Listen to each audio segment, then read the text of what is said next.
আসসালামু আলাইকুম। কেমন আছো আমার প্রিয় ভাই বোনরা? আশা করি সবাই ভালো আছে। আলহামদুলিল্লাহ আমরাও অনেক ভালো আছি। এখানে হচ্ছে আমার ছেলে বন্ধুকে একটা লইয়া ঘরের মাঝে খেলাধুলা করে বিছানা ফুটে ফুটে। তো ঈদের দিন সকালবেলা এটা মেঘের কারণে বাইরে যাইতে পারিত না, সারাদিন গরু খাটাইছেন। এটা হচ্ছে বিকাল দিকের ভিডিও। কুরবানি শেষ করিয়া মাংস লিয়ে করে আইসন। মাংসগুলো ভাগাভাগি করিয়া 3 ভাগে ভাগ করিয়া তো 2 ভাগ আবাট হয়ে গেছে। আত্মীয় স্বজনদের কাছে দিয়েছেন, দিয়েছেন। আর তো আমাদের ঘরে যেটুকু রয়েছে ওটুকু থেকে অর্ধেকটা মাংস এই যে মশলা মাখিয়ে দিয়েছেন রেডি করিয়া, আর আমি রান্না করছি। আর কোরবানিটা বিকাল দিকে হয়েছে, ও কারণে সারাদিন মেঘ দিছে। তো বিকালে 2টার দিকে একটু মেঘ কমাইছে, তো সময় কোরবানি দেওয়া হয়েছে। কোরবানি যখন দেওয়া হয়েছে, গরু জবাই করেছে, তখন তো মাংস কাটাকুটি রাখা বহুত লেট হয়েছে, 2-2.5 ঘন্টা সময় লাগছে। তো লাগিয়ে হয়েছে বিকাল দিকে, ধরো 4টা বাজে গেছে সময় আমরা গরু মাংস আইছে রান্না করলাম বিকাল দিকে। প্রতি বছর তো আর ঈদের নামাজ শেষ করে আইও কোরবানিটা পশুটা জবাই করা হয়ে যায়। তো এই বছর আর হইল না, এবছর মেঘের কারণে বেশি লেট হয়ে গেল। আমার ভিডিওটা নাটা নিয়ে সম্পূর্ণ দেখে নিও, আশা করি ভালো লাগবে। আর যদি ভালো না লাগে তাহলে দেখতে থাকবেন, দেখতে দেখতে ভালো লাগবে। আর ভিডিও মাঝে ছবি দিবসের সাথে দেখা আপনারা বুঝতে কোনো অসুবিধা হয় কিনা কমেন্টের মাধ্যমে জানাইও। মানে এখনও যারা যারা আমার চ্যানেলটা সাবস্ক্রাইব করোনি, প্লিজ আপনারা একটা লাইক দিয়ে আমার চ্যানেলটা সাবস্ক্রাইব করো, আমার পাশে থাকো। আর যারা যারা এই কাজটা আগে থেকে করছো তাদেরকে অসংখ্য ধন্যবাদ।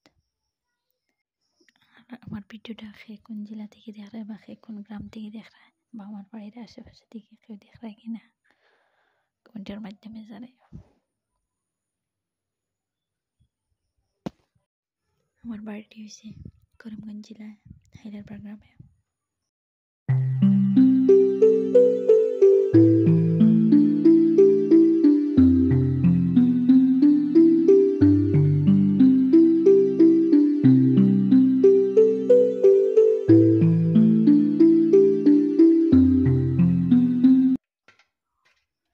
এই ভিডিওটা হয়েছে ঈদের পরের দিনের ভিডিও।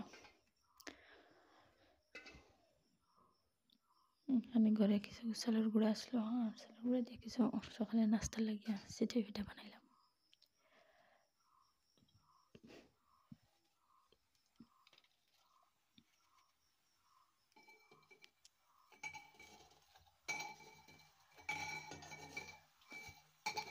পিঠাটা এখন হয়েছে না, ওঠেন না, তো আমি আবার ডাকিয়ে দিলাম। আবার 1 মিনিট পরে ওঠানোর চেষ্টা করবো, দেখে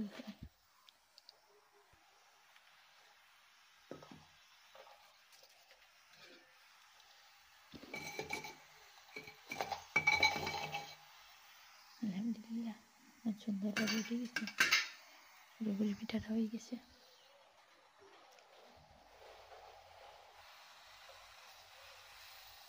আবার আর একটা পিঠা লাগিয়ে গুলা দিয়ে দিলাম। এখানে আমার চুলার অবস্থা দেখে সবাই বুঝতে পারে কি পরিমাণ মেঘদের 4-5 দিন থেকে। আসলে গ্রামের বাড়িতে যারা আছে এরকম চুলা যারা আছে, আমার মনে হয় তারারও এই সমস্যাটা হয়। 4-5 দিন ঘন ঘন মেঘ দিলে চুলা ভাই আগুন ধরাই দেয় না, রান্না করা যায় না, সব রান্না গ্যাস দিয়ে করা হয়। আমি রান্নাবান্না সব কিছু গ্যাসে দিয়ে করি।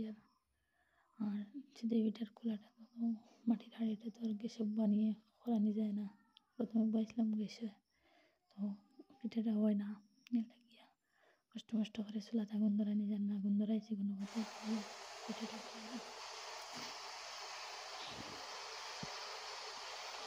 কিছু এটা হয়ে গেছে, এখন মারে আর আব্বারে নাচতে দিয়ে দেখি পিঠা হওয়ার পরে আমি আর ভালো পাইমো। তো আবার নাস্তা শেষ, আমারও নাস্তা শেষ, আর বাকি এটুকু পিঠা রয়েছে। ভাই এখনো ঘুম রয়েছেন, উনি ওঠার পরে ঠান্ডা দিব। আর আমার ছেলে দুইটা খাইতে খুব একটা পছন্দ করেন না, তারপরেও আজকে একটু জোর করে খাওয়াইমো। এখন মুক্ত বাসন তো মুক্ত ঠিক হওয়ার পরে আমার ছেলের একটা পিঠা দিয়া একটু মাংস দিয়ে দিলাম। ও প্রথমে হয়েছে তা খাইতো না, পরে একটু মুখে দিছে ভাঙ্গা। আর এখানে ভিডিওটা শেষ করলাম। সবাই ভালো থাকো, সুস্থ থাকো। আল্লাহ হাফিজ, আসসালামু আলাইকুম।